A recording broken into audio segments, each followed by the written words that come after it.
Yo, BYO, my ghetto is in Bulawayo. We are saying so 15 September. 20 na Gunpowder, mkumana upa Harare. Aywa, mkumana kupisa rurira za manje ka. Maisia, 20 na GYFM live ka. Manuela ma collaborations, they are open. Come through ka. Mungo bata GYFM platform.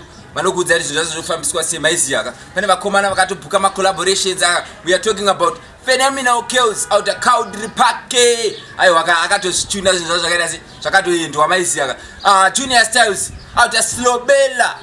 Travel mkomana utawe no sangana nani na Gunpowder tuvide collaboration kama hisia Nicklaine kampara kacho game Cowdry Parke vanokazi ya maisia kakatogadzira kuti collab na Gunpowder maisia ka zviri kozvinhu zvacho maisia ka special thanks to Mdara Mofela nekuti zvinhu zvacho zviyendekika singakangani Mastercard ndo driver kawegonyetika ari kufambisa nyaya dzacho kuti zvinhu zviite zviyendeke maisia bandiri kutaura tai waka come through ka muri kuona tichi ndandanoti bakamvesiwe kujoza akatoita kuti zvinhu zvacho futi kuti zviyendeke hanzi aiwa ndikuda collab Mastercard ndikuda collab na Gunpowder mkomane parara ari kupisa iwa come through tishande maisia mandandi ndozo akataura kuti mandandi ndakagadzira mandandi aiwa zvinenge zviriko zvichitoendeka futi maisia chopisa icho